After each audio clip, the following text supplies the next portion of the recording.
जैन साहब फेड के double rate cut, मतलब डबल में ये बोल रहा हूँ, एक चौथाई के बजाय ½ % रेट कट के बाद क्या आप डबल दबाव महसूस कर रहे हैं? बड़े टारगेट वाला और नया स्टॉक।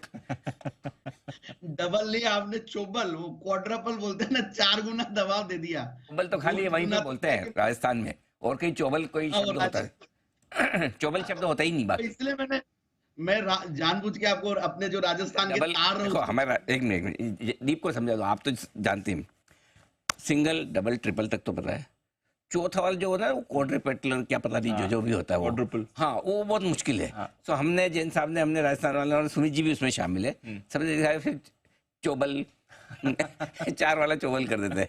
सुमित जी आप भी चोबल ही करते हो ना?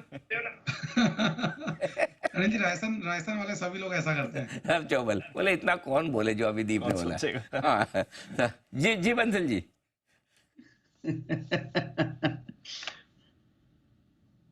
चलिए आप म्यूट है। पल और उसके बाद पटियाला। अनिल जी, हैं?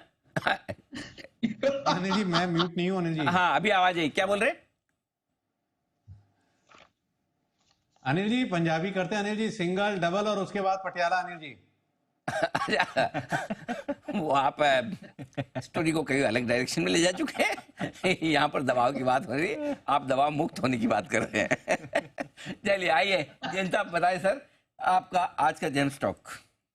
बिल्कुल बिल्कुल अनिल जी, मैंने इसलिए चोबल के साथ क्या क्वाड्रपल कर दिया था, क्योंकि मुझे ऐसा लगे नहीं कि हम राजस्थानी बोर्ड हो, तो मैं राजस्थान के तार छेड़ना चाह रहा था। बाकी आपने आज बड़े टारगेट देने की बात कही है, तो बड़े टारगेट ही देंगे। और आज हालांकि मैं लाया था एक finance related, NBFC related he, but थोड़ा सा मैं आज नहीं देते हैं। आज ऑलरेडी काफी ओवर हीटेड है, तो थोड़े दिन बाद वापस से देखेंगे। अब 2-4 दिन थोड़ा गर्माहट थोड़ी कम हो।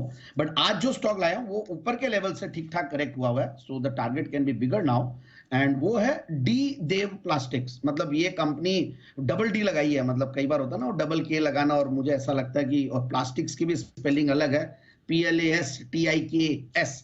तो कुछ न्यूमरोलॉजी रिलेटेड कुछ मुझे बढ़िया कुछ लग रहा है नाम में। पर डी देव, यस, इस स्टॉक को मैंने लास्ट ईयर सितंबर 7 तारीख को भी कवर किया था, और वहां से टारगेट्स तो आराम से अचीव हुई है। और ऊपर के लेवल 458 के बना के, मतलब हमने जब दिया था तो 260 का टारगेट दिया था, 458 तक गया, उसके बाद नीचे आया हुआ है।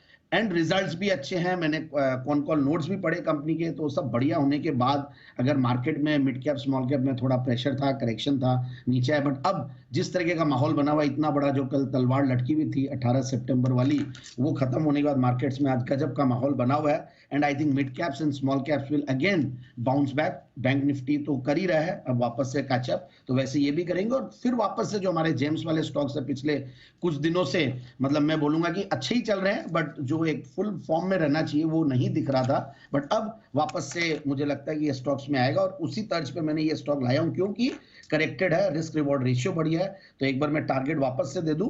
अनिल जी 410 का लिख के लाया था, मगर आपके प्रेशर की वजह से मैं सोच रहा हूं कि इसको 425 का टारगेट करता हूं।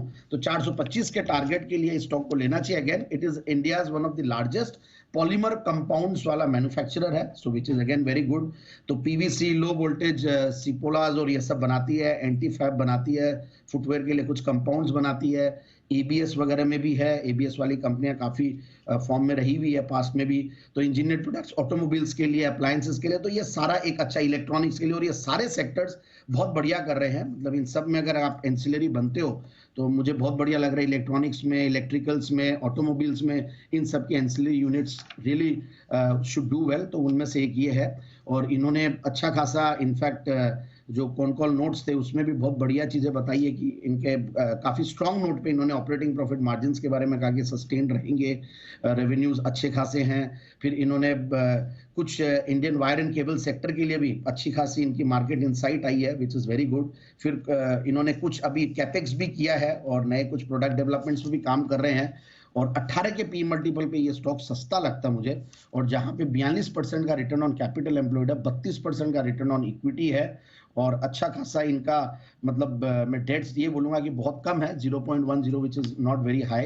एंड क्वार्टरली रिजल्ट्स भी ठीक, 38 करोड़ के पैट के सामने 42 करोड़ का पैट। और पिछला क्वार्टर बहुत बढ़िया गया था इनका, जहां पे मार्जिन्स अच्छे थे इसकी वजह से, और 11-14 के मार्जिन्स पे जनरली ये काम नहीं कर रही थी, हरदम 8-10% के लगभग। बट इस क्वार्टर में मार्जिन कम आने की वजह से ये स्टॉक करेक्ट हुआ है। But that may not be persistent, और जब क्रूड ऑयल वगैरह सब नीचे आते हैं तो इसको भी फायदा मिलेगा। सो टीटीएम बेसिस पे भी हाईएस्ट एवर मतलब प्रॉफिट्स पे तो नहीं बैठी है, बट मार्च 2024 में हाईएस्ट प्रॉफिट्स दी है। प्रोमोटर्स की strong 75% share holding which is like very impressive, और ये जब रहती है तो काफी कॉन्फिडेंस आता है। तो मुझे ऐसा लगता है कि स्टॉक को बिल्कुल इन लेवल्स पे लिया जा सकता है 425 के टारगेट के लिए। 410 का पुराना टारगेट था, मेरे दबाव में 425 का टारगेट किया है। दीप, तुम तो आपको नहीं लगता कि मेरा दबाव काफी कम है? थोड़ा और, हाँ, बढ़ाना चाहिए ना। ओके, इतना तो 450 जैन साहब आपके बात करते करते ही बढ़ गया ऑलरेडी। जितना टारगेट आपने बढ़ाया 15 रुपए, उतना 15 रुपए तो स्टॉक वैसे ही बढ़ गया, राइट?